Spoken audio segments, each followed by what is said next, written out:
Three. Hello, my name is Dennis Speed, and I want to welcome you to tonight's episode of New York Symposium with Diane Sayre. This is January 1st, 2021. Diane Sayre is a candidate for U.S. Senate running against Chuck Schumer in the 2022 elections. Tonight, we have a very specific program where we're going to be discussing a controversial but essential topic concerning the United States and China. And to do that, we want to introduce our entire panel. That is Diane Sayre, as I mentioned before, candidate for United States Senate; Richard Black, the representative of the Schiller Institute at the United Nations; Dr. Bihang Huang, who is the founder of the Association of Chinese Elites, and he's joining us from Philadelphia; and Jessica Alaman, who is a member of the Schiller Institute and is here for our discussion. So what we should do, I think, Diane, is just let you introduce for our audience the entire program. Well, thank you very much. What we're going to be talking about, as it says in the title, is China and America, natural allies, unnatural enemies, which actually is a quote from Sun Yat-sen, the founder of modern China. And this is a really important topic today because of the battle we have in the United States, and I think some really urgent questions that have come up. And what I'm referring to is the fact that you clearly have a case of massive voter fraud in this recent election.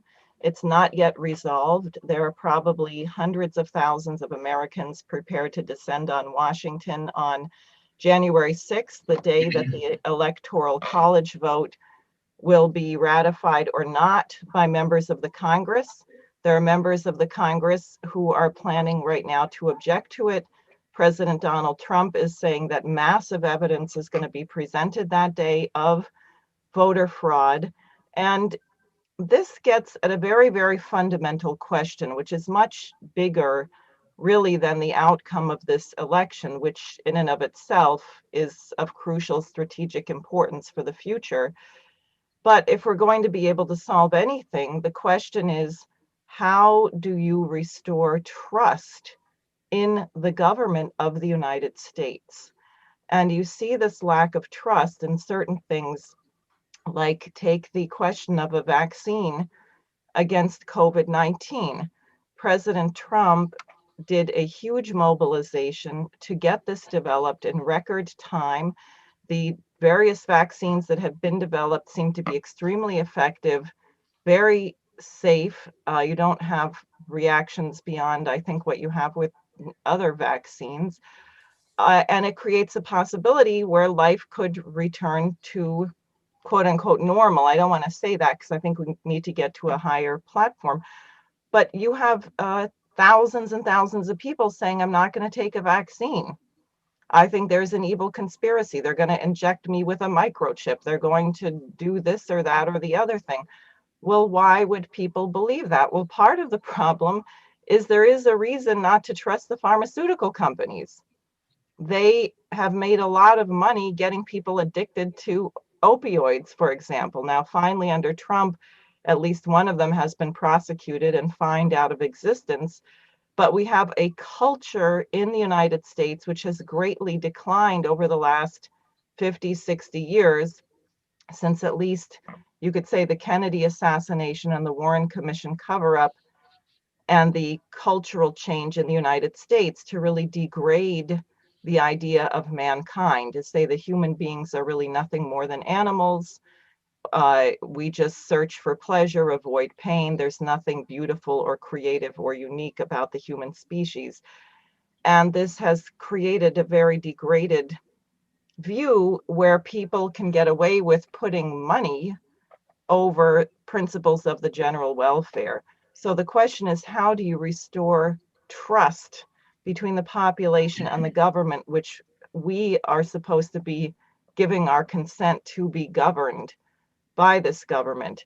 And one really important case related to that is the case of Lyndon Larouche, who spent 5 years of a 15-year jail sentence in prison, who was indicted, originally prosecuted by none other than Robert Mueller, the very same character who pursued all these lies against President Trump.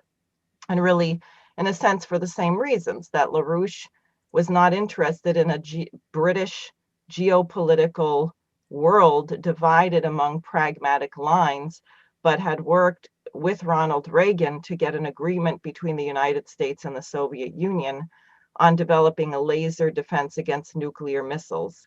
The press called it Star Wars. Reagan called it the Strategic Defense Initiative. This was rejected by the Soviet Union.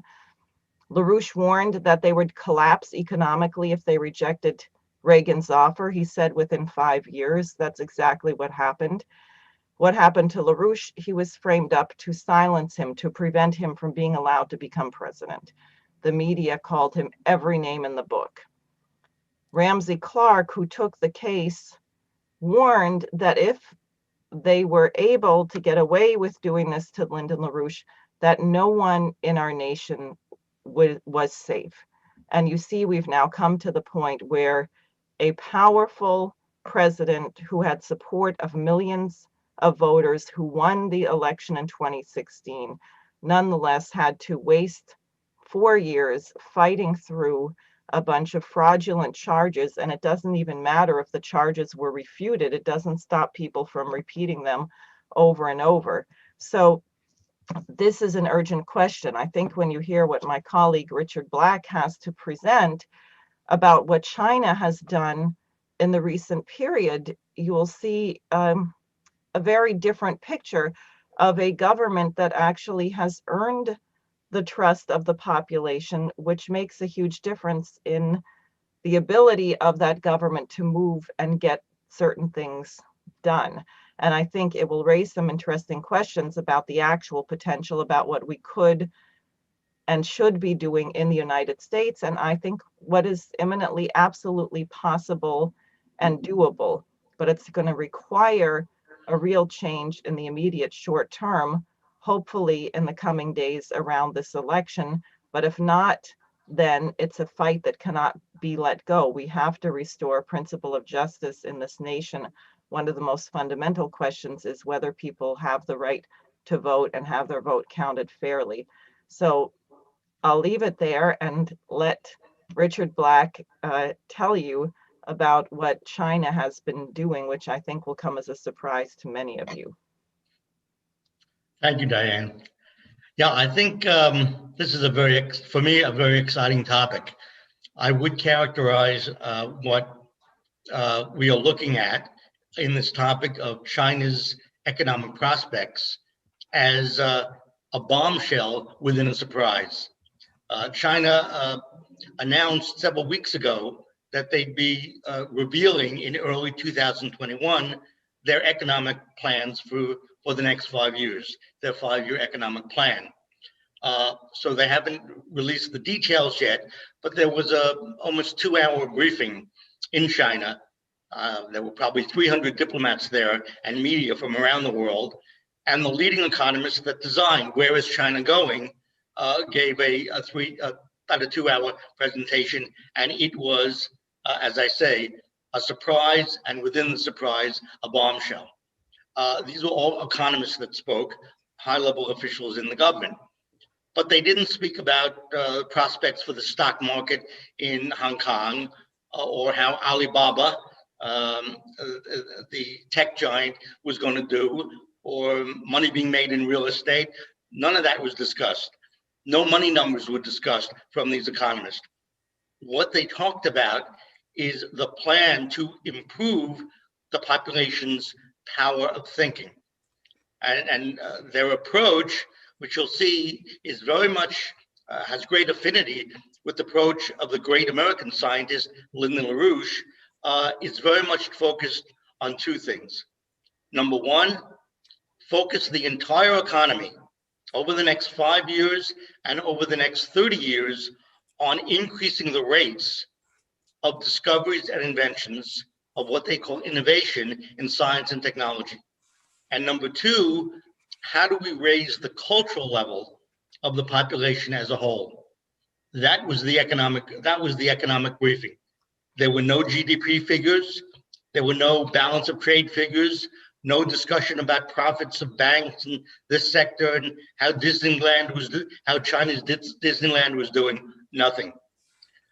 It was a different type of economics, the kind of economics that Larouche has made fundamental breakthroughs in, renowned worldwide.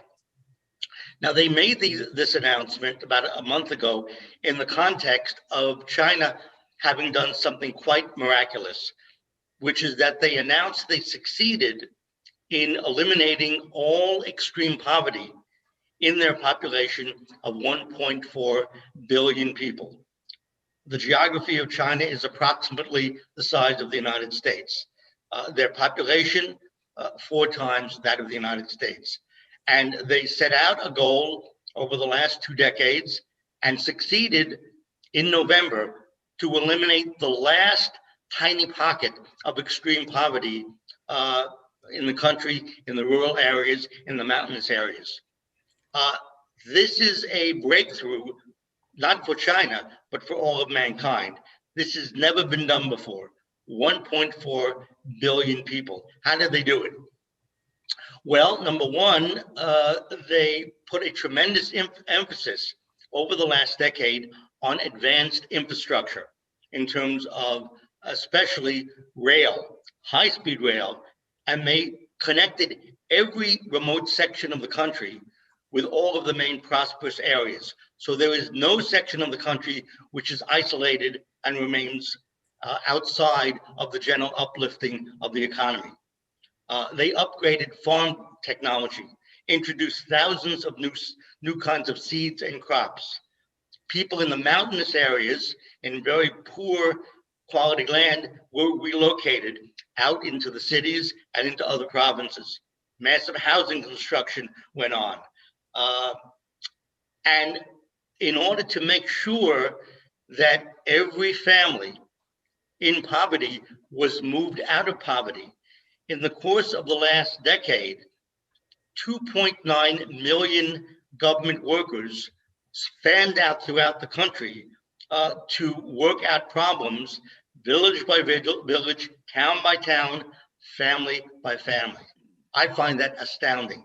2.9 million activists, government activists, working on agriculture, employment, training, literacy, finding jobs, connecting with the internet, an intensive operation.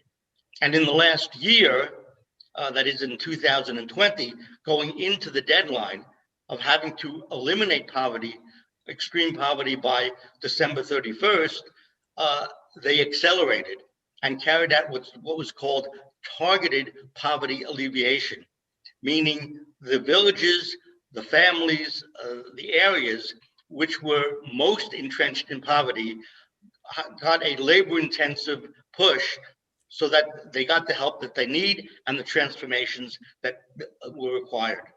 So people who were wise internationally looked at this, people in Africa, Central America, South America, that this nation of 1.4 billion people has eliminated extreme poverty. And most people thought it could never happen. It has happened.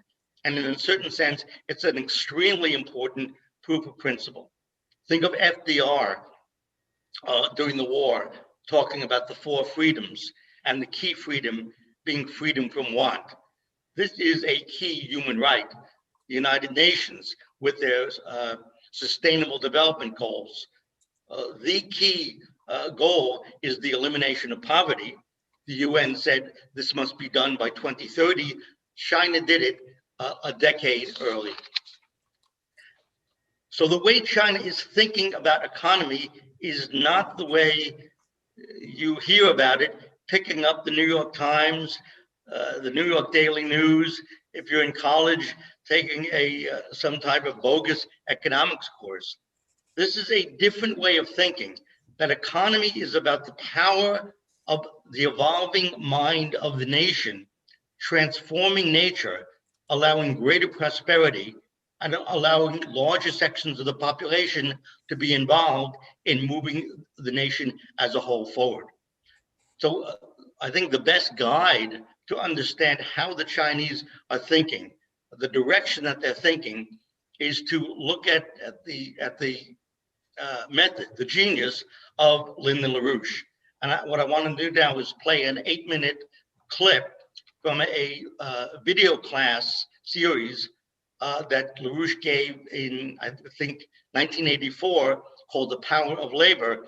And if you follow him closely, you'll begin to see what we mean by physical economy and economics as the transformation of nature by the mind of man. So Jenny, if we can play that clip.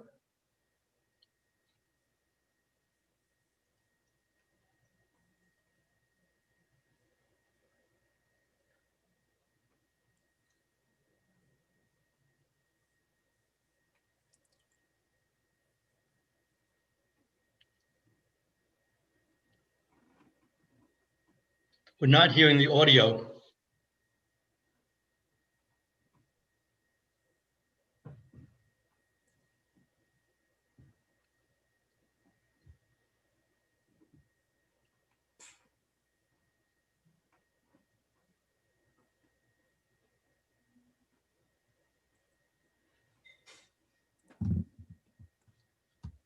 Okay, so we seem to be having a technical problem at the moment.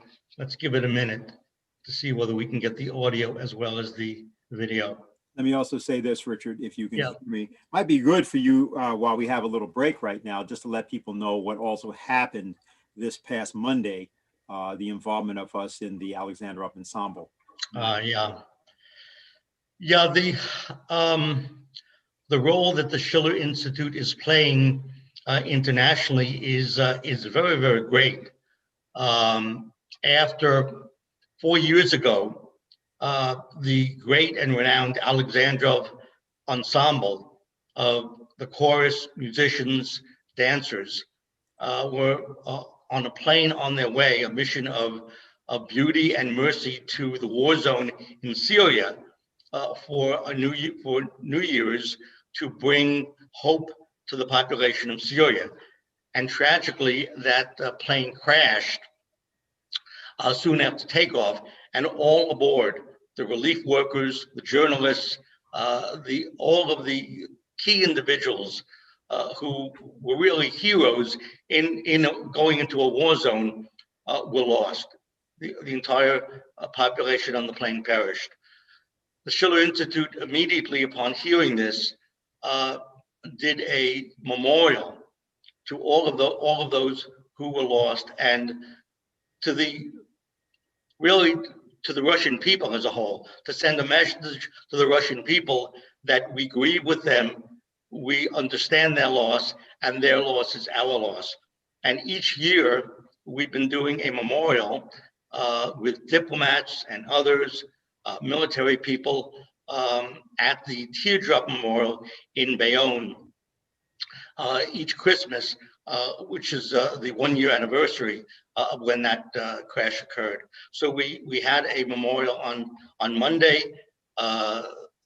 One of the leaders of the Russian mission to the United Nations, Dmitry Chumakov, spoke and gave a very, very moving presentation as part of the memorial service, and talked about the key role of music, of beauty, and of international solidarity, which must be empowered to allow nations to break down the divisions that so define this geopolitically torn world towards a new type of paradigm. So it was quite beautiful. Our New York City Schiller Chorus sang the Russian national anthem, the American national anthem. So it was quite excellent. And those there pay tribute to the Schiller Institute and the kind of international work and voice that we maintained. So Jenny, are we able to get the audio on that?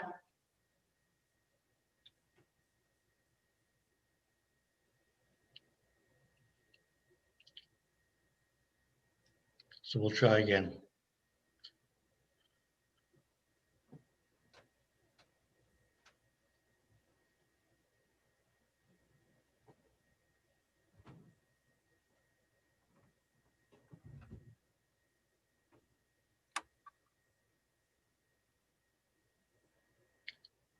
Okay, well, it looks like we're having problems with that. So, so let me just proceed with our report. And if somehow technically we've been able to solve the problem, we can take a look at that later. In this 2-hour briefing on China's new 5-year plan, they laid out a series of principles.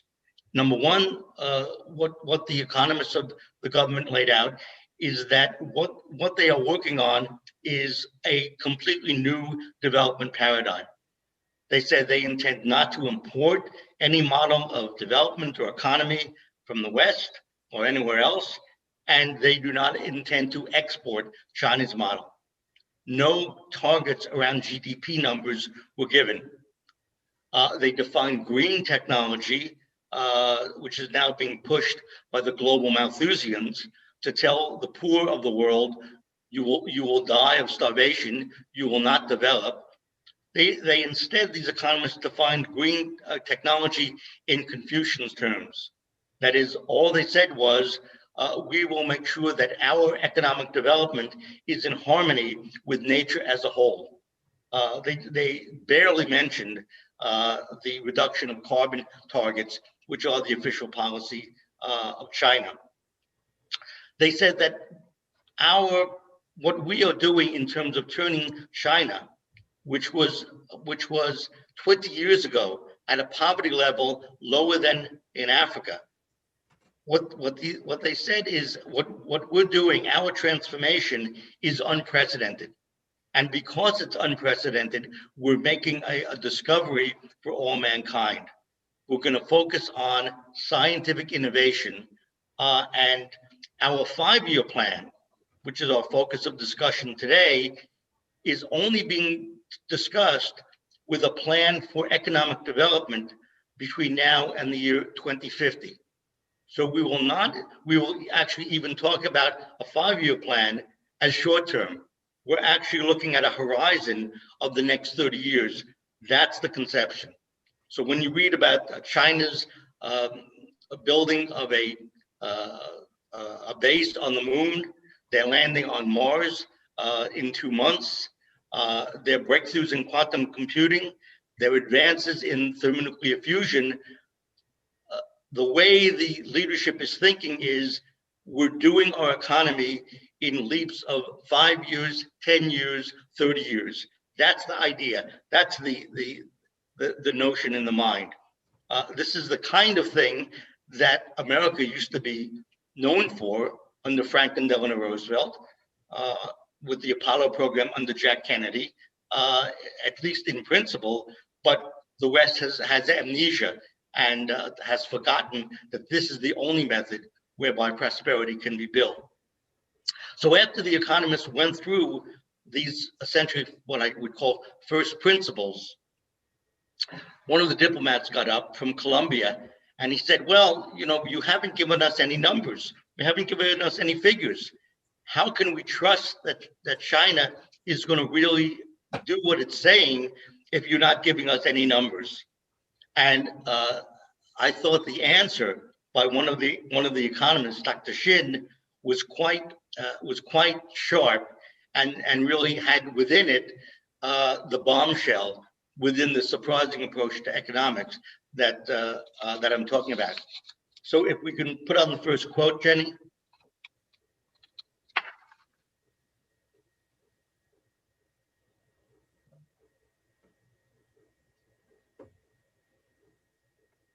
Okay, so no, this is the one that begins China in the past. Yeah, there we go. Okay. So in answer to the Colombian economist, Dr. Shin said, China in the past had a lot of quantitative indicators for both economic and social development. Now, China has transitioned into high quality development and is focusing on optimizing the structure of the economy so that people will focus more on the outcome of development and on quality. If we read between the lines, we can see the numbers and see the quantities. The objective to become a leading innovative country means to become among the top 3 in the world. Innovation will take a higher share. A culturally strong country implies a culture industry of 10% of GDP. Now, I was watching this 2-hour briefing, and at the point at which I saw that, my jaw dropped. Think of an economy, a growing economy of scientifically advancing 1.4 billion people, and the intent to disperse 10% of the total economic power of the country on the question of culture. And when the Chinese talk about the culture industry, they're referring to the production of literature, poetry, painting, and also the infrastructure involved: museums, schools, concert halls, the whole array of culture.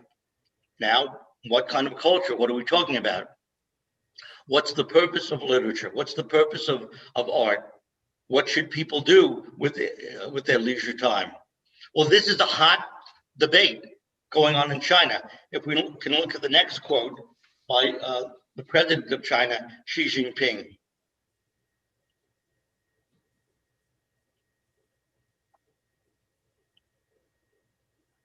Nope. There we go. Thank you. This is from a speech that the president of the country gave in March 2019. It was a speech on the question of aesthetic education, and it was entitled, "A Nation Must Have a Soul."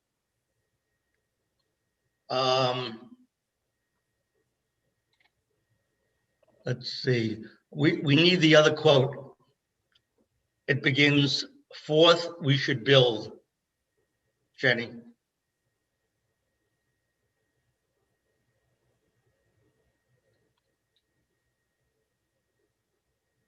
So the one at the bottom says, Xi Jinping, "A nation must have a soul."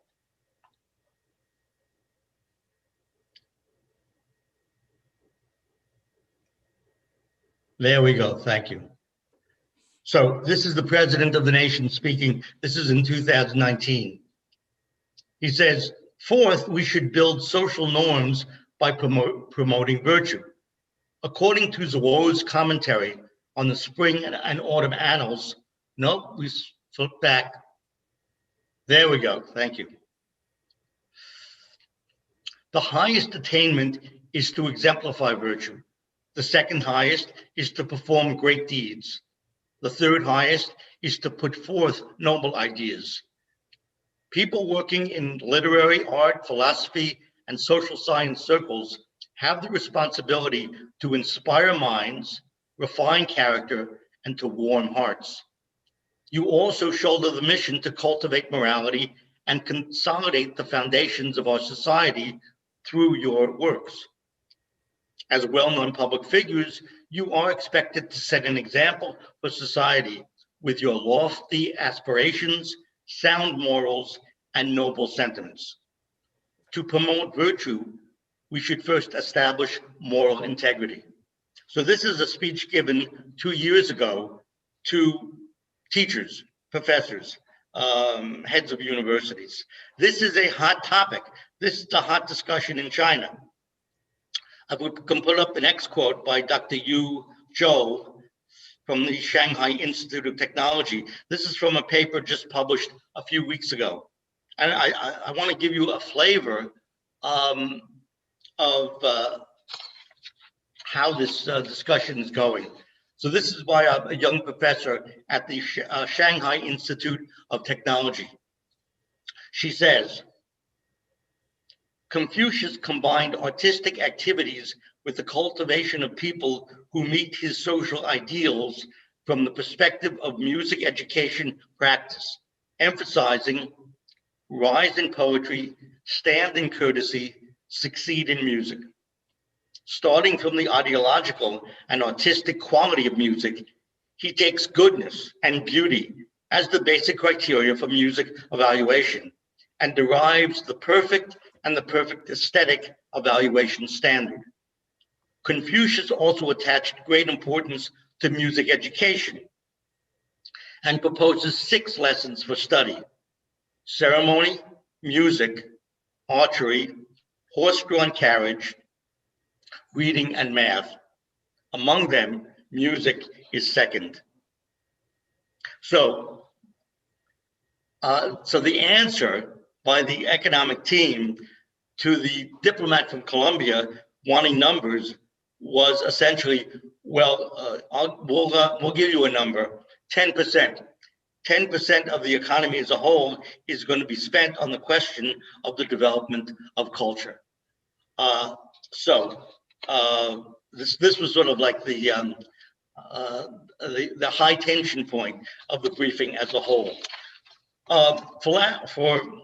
To save time, I'm not going to discuss in detail the process whereby for about almost 15 years now, this question of moving economics away from GDP, away from supply and demand, away from money figures, and talking about science and the development of the morality and the skill level of the population, this has been going on for about 15 years now.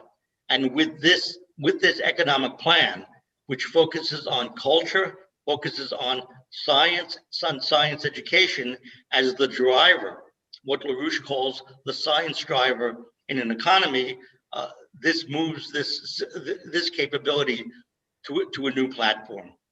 And lastly, just to remind us all that this is the kind of thinking that America was looked to for her whole existence. What we seem to have forgotten, I want to refer us to Hamilton and one of his key documents from 1791.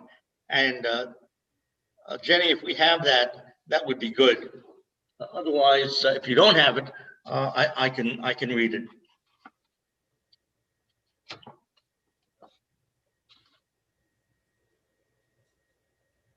Okay. So this is Hamilton from his 1791 essay, a report on the subject of manufactures, written by the direction of President Washington and written to the Congress. He wrote, "To cherish and stimulate the activity of the human mind by multiplying the objects of enterprise is not among the least considerable of the expedients by which the wealth of a nation may be promoted.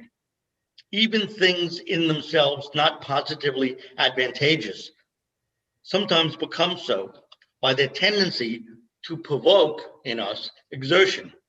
Every new scene which is open to the busy nature of man to rouse and exert itself is the addition of a new energy to the general stock of effort." So if we're talking about the first principles for the United States, to cherish and stimulate the activity of the human mind, that was the focus of America's guiding and designing economist, Alexander Hamilton.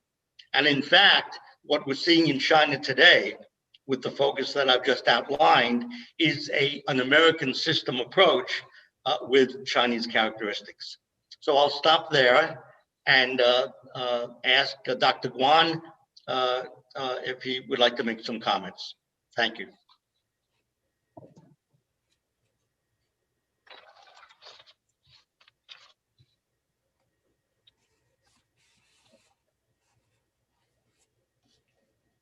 Dr. Guan is muted. *6.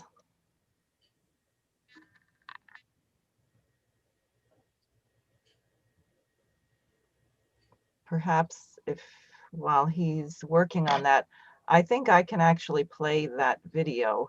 And maybe we can take some comments from Lyndon Larouche for a moment here. So I'll do that while he's working on that. Great. Let's see. The following program is one of 5 parts of The Power of Labor, an educational special on economic science written by Democratic presidential candidate Lyndon Larouche. The Power of Labor was produced for classroom use and is intended to be accompanied by Mr. Larouche's textbook, so you wish to learn all about economics.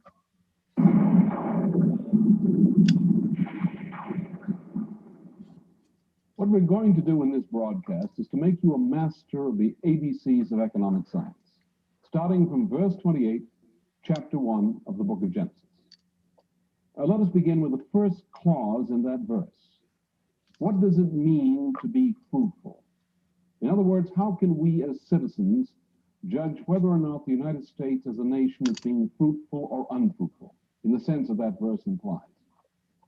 Let us turn our attention to another verse in the same book of Genesis, chapter 3, verse 19. You know it very well. In the sweat of thy face shalt thou eat bread, till thou return unto the ground. For out of it wast thou taken, for dust thou art, and unto dust thou shalt return. Let us simply combine the commandment, be fruitful, with this second verse. By combining the two verses, we have in our hands the first fundamental statement in economic science. The first measurement of the degree of fruitfulness of a nation such as the United States is best described by a term which may sound frightening to some of you at first hearing. After I explain what this term means step by step, it should no longer appear to be complicated and confusing.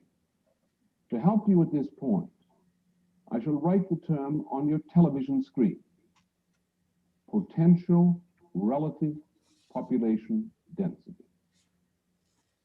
Let us take that complicated sounding phrase apart, piece by piece, and remove the mystery. Population density means, first of all, the average number of persons dwelling on an average square mile or square kilometer of habitable land area. Economic science begins by interpreting the term population density in a very special way. Assume that a society inhabiting a certain land area is supported by nothing but the fruit of that society's own labor. How many people can be sustained by the amount of that labor applied to an average square kilometer of that land area? A little discussion of this may be needed at this point.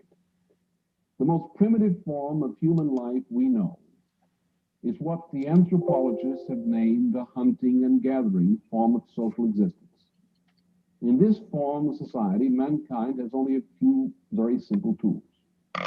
The best estimate of the population density of mankind in such a level of technology is that about 10 or more square kilometers are needed to support the life of an average individual with the fruit of human food gathering and related labor. This is a population density of about 1/10 per square kilometer, or not more than 10 million people living on this planet at one time. Those poor primitive ancestors of ours lived a pretty miserable sort of existence. The average life expectancy was way below 20 years of age. It was a society whose population must have consisted mostly of pre-adolescent children. Their conditions of life in many ways were worse than those of troops of faster and stronger baboons. It was the kind of paradise to which some of our radical ecologists have been demanding we all return as soon as possible.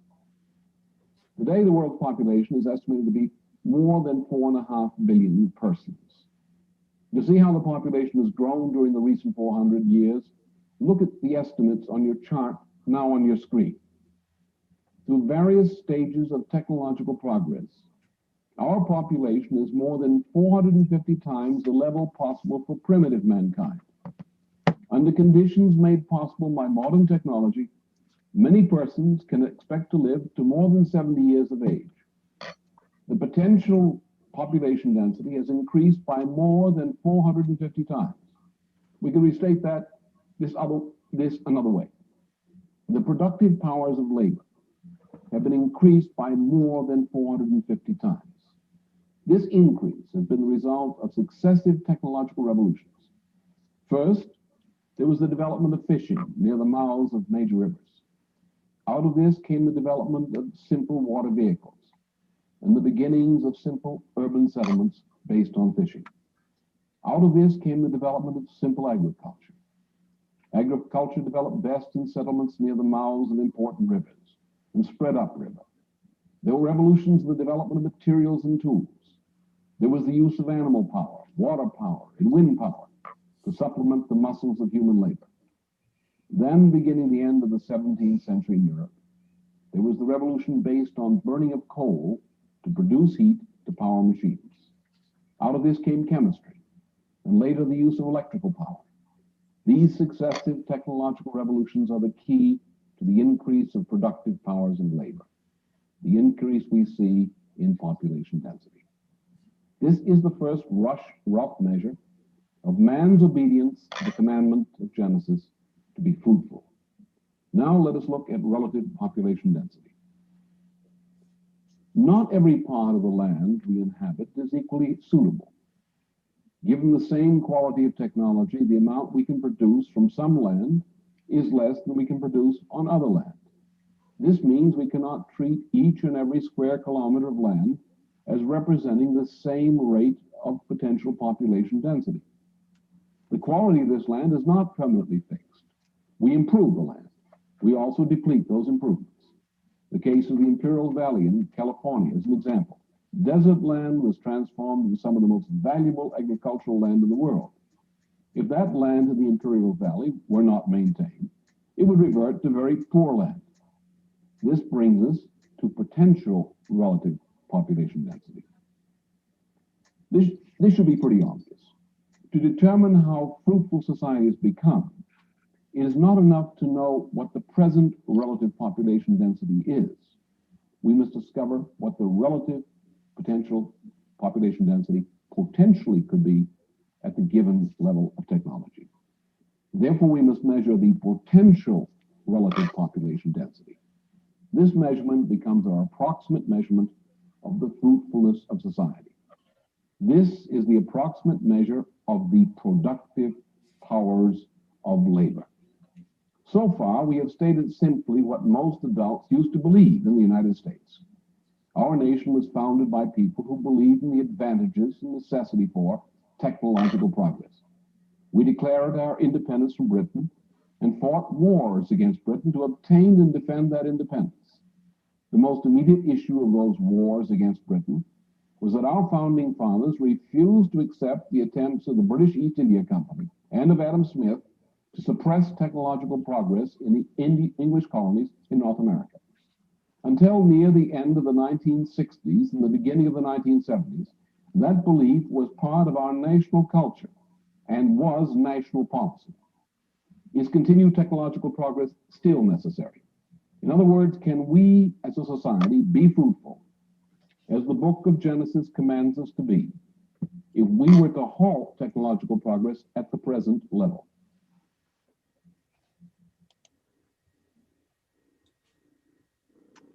Okay. Do we have the professor yet? What's that? Do we have Dr. Dr. Guan. Is he there? I see the phone number. It says muted. If he can hear me, he needs to hit *6.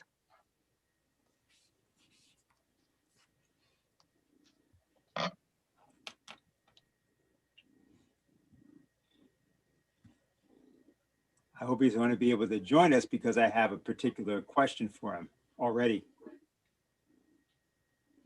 And I'll indicate something about it. Okay, you hear me? Very good. Okay, you hear me? Okay, great. Yes, yes. Okay. Welcome. Thank you. Sorry, I some problem. I cannot. You cannot see me. I can see you guys. Sorry about that.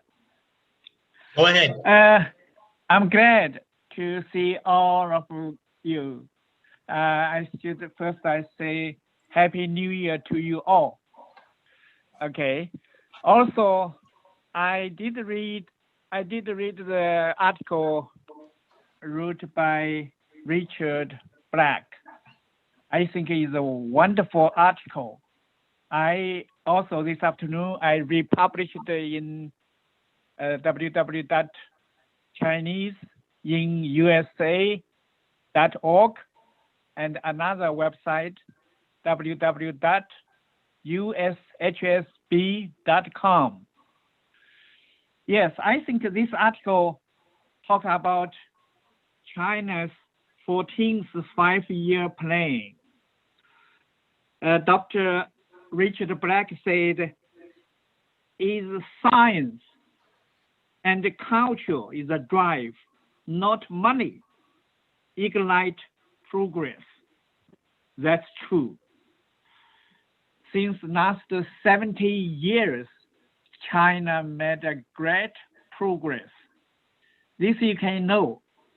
Also, yes, I think after the Corona-19 virus period gone, I can invite you guys to China to see Great. the facts, to see what China look like, not like some politician insult China. Also, that just Marsha Blackburn on December 3rd, she tweets that China has a population of have 5,000 years of stealing and cheating. When we heard that tweet, see that Chinese is very angry. This is the insult of Chinese people. China, you see, everybody, if they have a conscience, knows that China has 5,000 years of civilization. I think they insult not just Chinese people, but I think all of the world doesn't believe these guys say. So also just I write a comment on Diane Sale wrote something here, question. Should we believe that China eliminated poverty? Yes, Dr. Richard Black, the article is very clear statement that. Also, on today, some of the worst human rights violators on the planet. This is from the facts you can know. Now China become a country very prosperity. Also, they say that they still have technology. This you can know about 5G, Wi-Fi 5G. The President Trump just tried to defeat that. So now most of the people in the world accept 5G now. Also, recently China and Europe signed the signed association agreement of the free trade. So all this proves that China did make great progress. We should believe the people all over the world. So also here, I purchased a book wrote by Xi Jinping, the president of People's Republic of China, The Governance of China, number 3. So if here, everybody, if you like this book, you can give me your mailing address. I will present it to you, send it to you. You can read what China did, what Xi Jinping said. You may know the truth. So I think we have a wonderful discussion tonight to the relationship of China and the US. as Chinese Americans, we want to improve the relationship between U.S. and China. We want a good relationship. We want both countries develop, okay?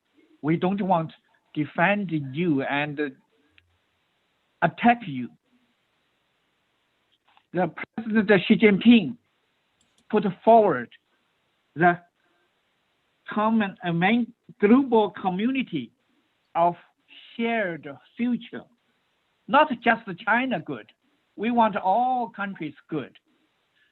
If you only want your country good, that's not good.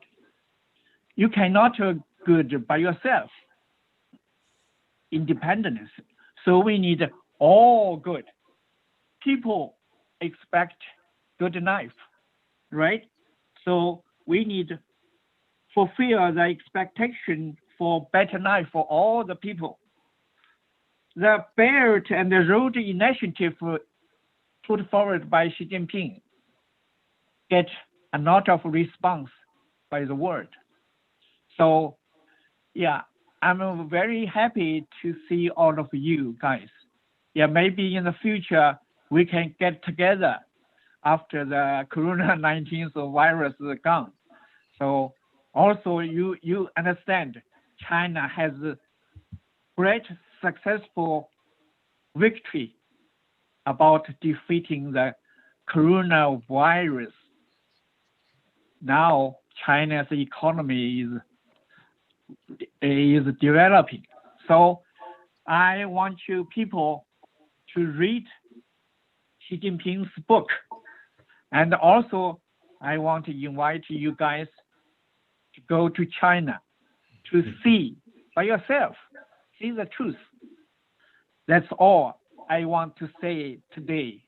Thank you, guys. Well, thank you very much, Dr. Huan.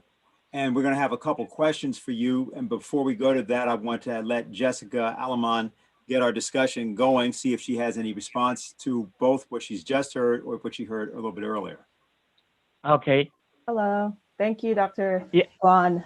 That was a very nice response. I agree with what you said about Richard Black's article. The discussion of the 14th five-year plan, to me, it blew my mind in terms of what China is now doing in terms of how they're measuring what they consider economic success. And I think that is a very exciting blueprint that the United States should be looking to. And also just in terms of Larouche's principles of relative population density and including all of these principles and focusing on the cultural enrichment of society, all of these things combined, to me, it really looks like that the economic focus is taken to another plane, a higher dimension, it seems like. So I'm excited for this conversation, and yeah, looking forward to any questions and moving on with this. Great. Okay, so I think next time we get together, talk to each other about these questions, because my English is not good. So excuse my poor English. Okay. I'd like to introduce something to everybody to talk about. And okay. It's just something from a book called Beethoven in China. And it's a book written by Jindong Kai and Sheila Melvin. And it has the following passage I'm going to just quote. The first person to write about Beethoven for a Chinese audience was a brilliant polymath and versatile artist named Li Shutong, who lived from 1880 to 1942. The young Li was given a traditional education in the Confucian classics, but he became interested in politics around 1898. So he was about 18 years old, when the Guangzhou emperor implemented a series of radical political and cultural reforms after China was defeated in an 1895 war with Japan.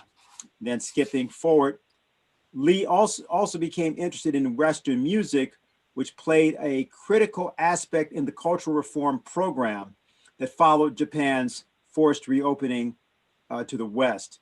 The Meiji Emperor, who by 1876 had his own symphony orchestra, had sent a delegation to the United States that came back eager to promote Japanese education, music education in various schools.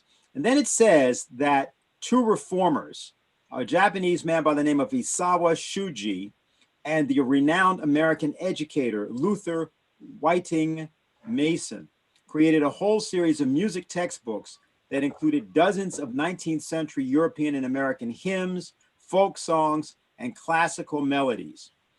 It says that these school songs became a key part of elementary education that made a big impression on Lee, who saw that they could be used for pedagogical and patriotic purposes in Chinese schools, which at that time included no formal music instruction.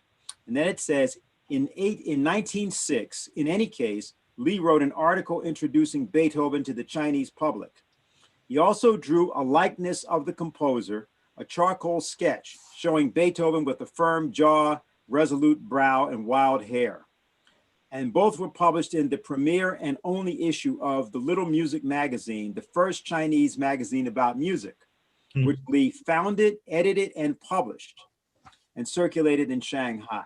And it goes on and talks about some other things. So this shows us that this, and it does talk very specifically, it says, Lee was a reformer, but also a product of Confucian society, and he believed in the importance of moral exemplars and knew that China needed new ones. Music had been equated with morality in China since time immemorial. Confucius had advised that man could be perfected by music. And then the book just talks about how Beethoven's image was being used by that time or after that time as a kind of a linkage between the East and West. So I just wanted to ask, first of all, Dr. Guan, if you have anything you'd like to say about that, and then see if others may have some response. Sorry about that. This is a big article, as a big topic. I cannot answer these questions. I have to study or get somebody better English to talk about that. Sorry about I cannot talk this subject, a big subject. Sorry about that. All right. Could I say something about this? Sure. Yeah, please. Oh, thank you. I think, one, it proves the universality of beauty. This is something of great controversy because what we have been taught, particularly since the 1960s, is that everyone has their own quote unquote taste. So maybe the idea of beauty is just arbitrary, and if someone wants to throw a glass on the ground and you hear the noise of it shattering, and you can call that music if you want to, but to someone else it might not be. And of course, that is a lie. The universe does not work that way. That the reason why Beethoven is powerful anywhere in the world, no matter what language you speak or what your so-called quote unquote cultural background is because it reflects universal principles that exist in the mind of every human being. And they exist in our mind because they exist in the universe. I think this is really important because Beethoven's music reaches us. I mean, a Beethoven symphony doesn't have words in it, but you definitely have a sense when you listen to the composition that you have been taken on a journey from a certain point of tension or conflict to a victorious result. It's really something. And I would like to say from the chorus, which Richard and Dennis were talking about earlier, the Schiller Institute NYC chorus, we have a chapter in Flushing, which has largely Chinese American members, Chinese speaking.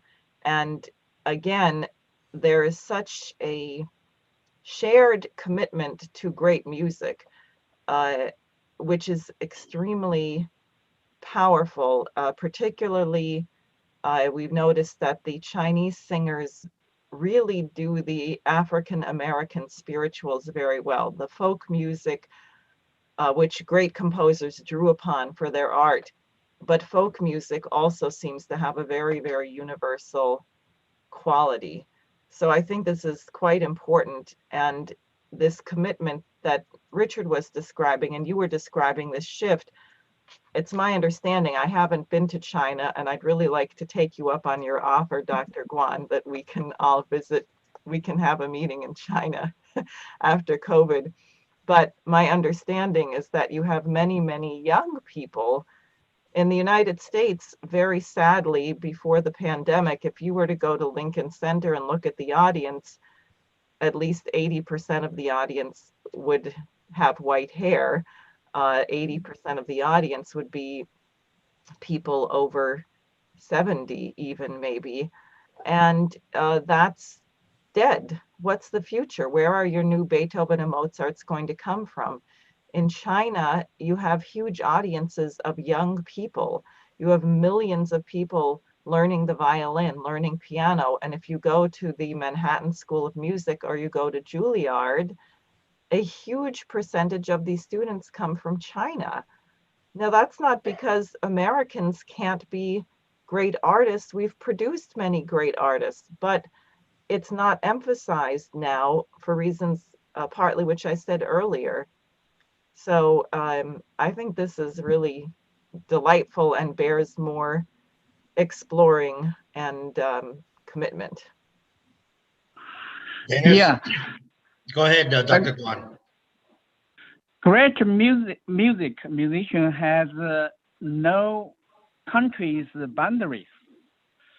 I think now more and more Chinese people are interested in great music, like Beethoven, you said. Here, in the old China, there's very poor. There's Chinese very poor. They have no opportunity to enjoy the music, the Western music. Now, you know, Philadelphia orchestra come to China for many times. Every year they go to China. They have every city to play concert. Also, Lang Lang, a piano player, you know that. He's graduated from Philadelphia. They have a famous, is a piano player, right? So you can see many more and more Chinese people like the music. So I think like China is next 14 5-year plan, they put culture as 10% of the GDP. Culture include all this culture, music, and education, something. So now China is put stress on that now. I think in the future, Chinese people and American people will have a good relationship. Then we'll have more just the change program to understand each other. Because before previously, we don't have so many exchanges between us. So many people don't understand the presence of China. So that's my reply, answer to your question. Thank you. Richard, do we add something? Yeah, I mean, in reaction to that beautiful quote that you read, remember that this tremendous kind of autobiography. I heard you include more or many Xi Jinping's remarks from this book. I know you knew that. Okay, but anyway, I will send you the book. You can read more. Excellent. Thank you, Dr. Guan. Yeah. Good. Okay. Right. Mm-hmm.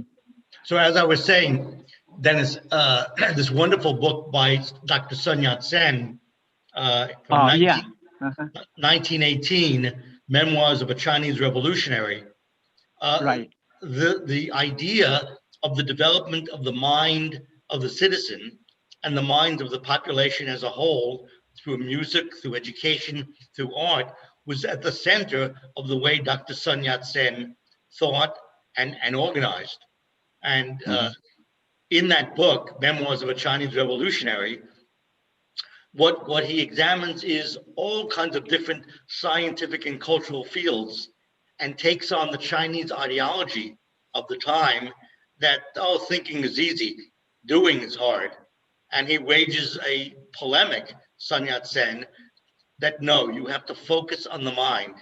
You have to focus on the development of the mind of each citizen. And the problems we're having in China since our overthrow of the imperial dynasty in 1911 are because there's an insufficient appreciation of the centrality of the mind in every area, economics, culture.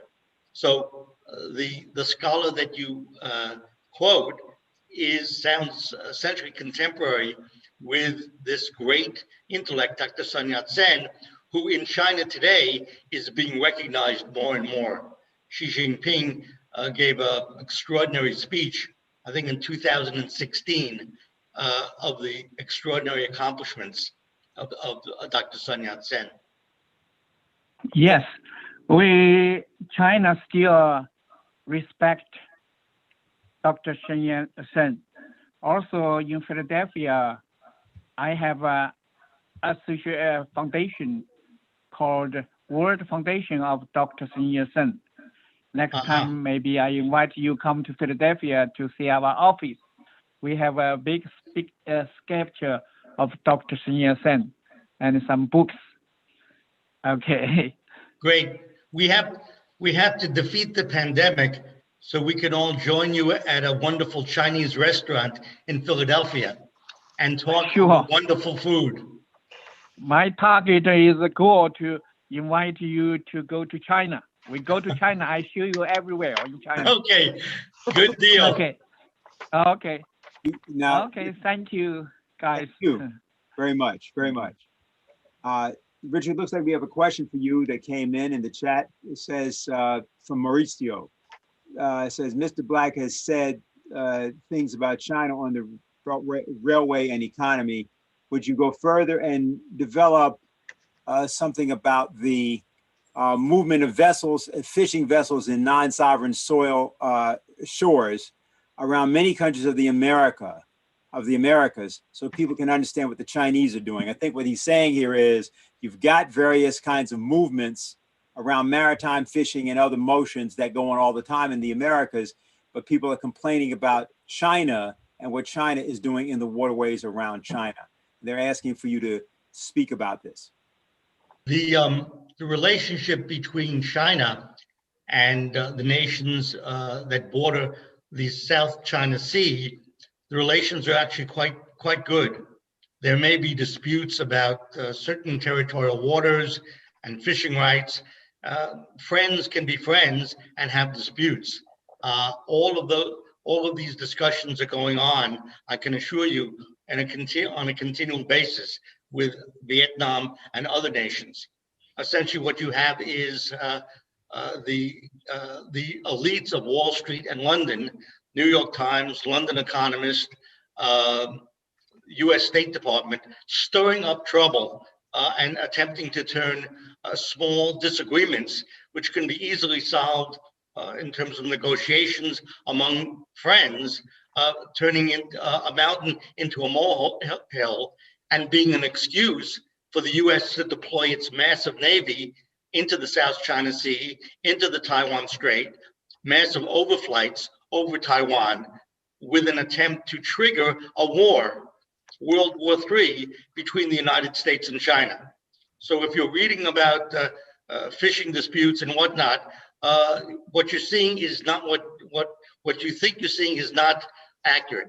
What you're seeing is a manipulation by international forces who want America and China not to collaborate, but to go to war.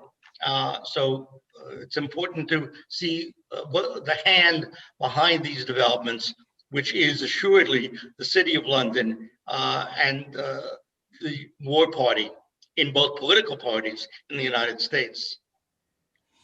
Okay.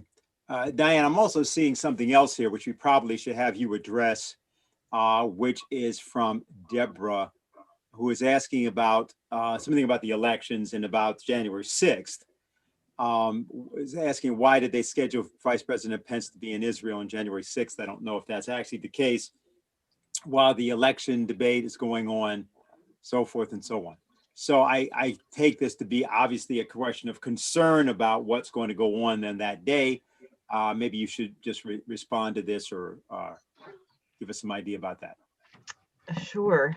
I don't know what will happen on the 6th, but it's the day that the Congress decides whether the Electoral College vote is to be ratified or not, and there's going to be a challenge. I don't know how that's going to go. I know that tens of thousands, if not hundreds of thousands of Americans are going to be in Washington that day because there is so much massive evidence of fraud, and that there still are things that can be done between now and the inauguration, January 20th. So the details, I don't know. I would say the congressmen, the judges, the state legislators all know how they know the legal procedures to change the outcome of this. It really comes down to whether they have the person. In other words, we don't have to all master every detail of every law to tell them how to do it. What we have to do is inspire them or terrorize them with our pitchforks to have the courage or to be afraid of the right thing, which is to be afraid of destroying trust in the United States by not upholding our right to vote, as opposed to being afraid of losing money from their corporate sponsors or whoever controls them, or what photographs or text messages the FBI has on their cell phones or whatever else it is that they use to blackmail people. And I would say this is why the initiative of Mrs. Larouche that President Trump should pardon Julian Assange and Ed Snowden, give and protect the life of Assange, which is clearly in danger, and allow them to testify in the United States to expose this incredible treasonous apparatus that we have been under all these years. Similarly, the exoneration of Lyndon Larouche would have a very, very powerful effect, because I think everyone knows, particularly since the Warren Commission cover-up of the Kennedy assassination, the cover-ups of the Malcolm X assassination, the Martin Luther King assassination, the Bobby Kennedy assassination, the lies about the Vietnam War, which have been told, the fake incidents, the lies about 9/11, the lies about Lyndon LaRouche. Somewhere here, we have to restore credibility and trust. And this would go a very long way. And the population, I think, has to demand the whole picture, that it's not enough to just get a particular result in the election. We have to demand that we have a government that is worthy of our giving our consent to be governed by it. And I thought this discussion of what the Chinese government is doing. In other words, if a government dedicates itself to lifting people out of poverty, LaRouche, 30 years ago in the 80s, had a program for a 40-year colonization of Mars. And he said, if the United States were to adopt a 40-year Mars colonization program, and we'd be there by 2025 with a colony on Mars, the per capita income of the American citizen would increase tenfold. And that doesn't mean hyperinflation. It means that your purchasing power from your job, whatever work you do, would be 10 times higher what it is today. Imagine that. Imagine we could get to a situation again where one person working 40 hours a week or one person working 30 hours a week could have a very high standard of living, have time to spend with your children, have time to become a closet chemist in your basement or play string quartets in the afternoon, or and what your children would be engaged in doing. We'd have a whole new generation of geniuses. That's possible. They stopped this, the Bush family, the Welds, under explicit orders from the British Empire and British intelligence, stopped that from occurring. So we're in a moment where we have to reverse this. And I'm sorry, Dennis, I'm going to say one other thing about this. There is something going on in January in Davos, Switzerland. People have heard the term the Great Reset. What is this? It's a conspiracy of bankers. The former head of the Bank of England, Mark Carney, said it explicitly, to impose green fascism, the exact opposite of what Lyndon LaRouche outlined. They want to reduce the population. They want to lower the standard of living. They want to ensure that all banks do not allow any investment in anything that will increase our power over nature. They are attacking China for building coal-fired power plants. They want the Chinese to stop it. Just let those poor people in other countries. These are 300 coal-fired power plants in countries in Africa, Asia, South America, and they're saying, no, what do they want? People to burn wood or just drop dead? It's really evil. And the way to break the back of it is the United States and China, the two largest economies on the planet, have to work together. And you can see from what's going on in China now and the history of the United States, from Alexander Hamilton to Lincoln, to Franklin Roosevelt, to LaRouche, there's a great affinity. That's why President Trump and Xi Jinping had such a happy meeting the first time they met. That relationship has been under attack ever since. And there's a very nasty trap going on right now, which is this cult group, the Falun Gong, which runs the Epoch Times newspaper, is pretending to be the #1 group defending Trump and defending the election. And what are they doing? They're calling for the overthrow of Xi Jinping and mainland China. It's a very tricky trap.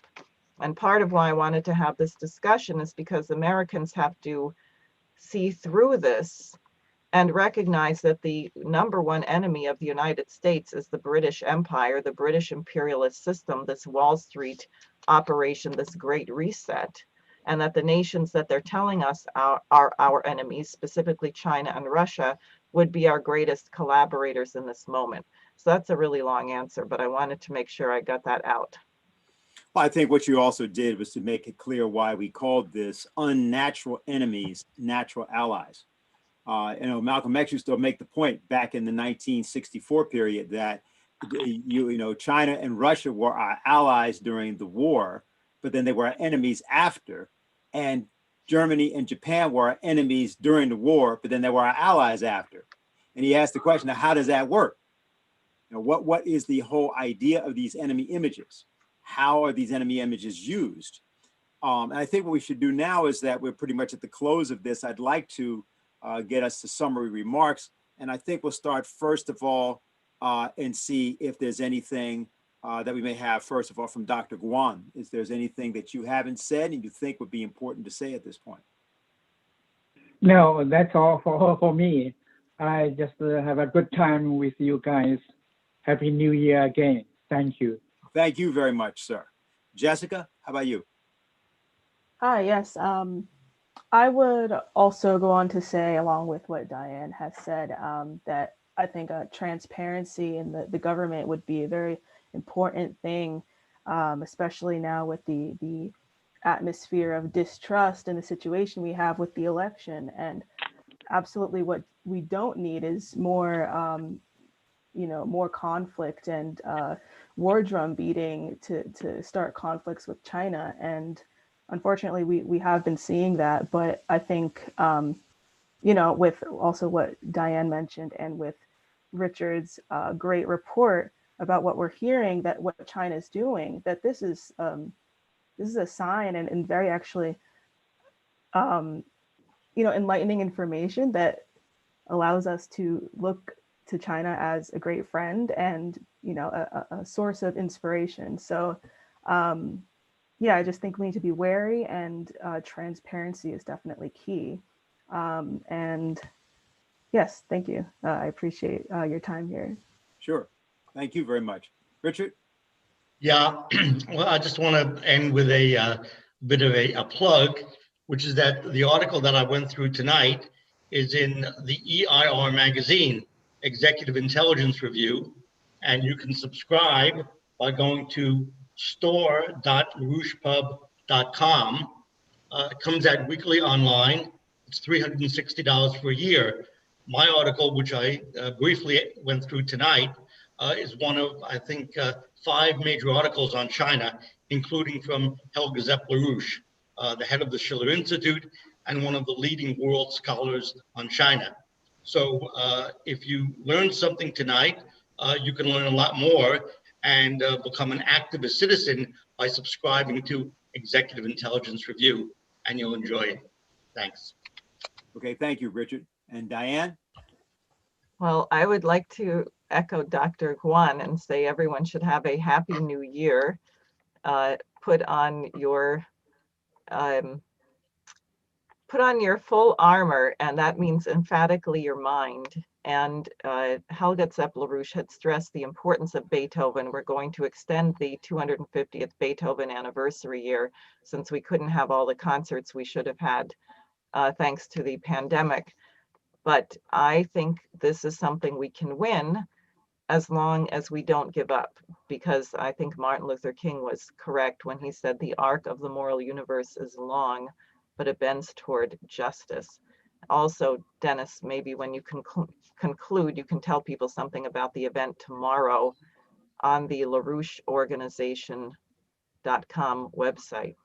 Yes, tomorrow what happens at 2 p.m. is that we're going to have a kind of a town meeting. Of course, we've had these for many years now. They're called the Manhattan Town Meetings. And what this one will do is to discuss the impending creation of what are being called citizens' commissions for truth in elections. We're going to have an array of people with us, and they will be legislators, state legislators from Georgia and from Pennsylvania, and then private citizens who participated in the elections from Michigan, from Wisconsin, and from other states. This will be a kind of symposium in which what we'll be doing is featuring part of what will be the characteristic of the activity and discussion that will be going on all over America concerning the integrity and nature of our electoral process. It's very important, I think, for us all to think about and understand that as we enter into this month, this new year, the question of the constitutional integrity of the United States is at issue, but countries like Russia, countries like China, nations that have to not only deal with the United States, but respect and admire the United States and have made that very clear, respect it not because of some kind of irrational power or military force or trade advantage, but because of the principles of our US Constitution and of our Declaration of Independence, and also the people who founded our nation.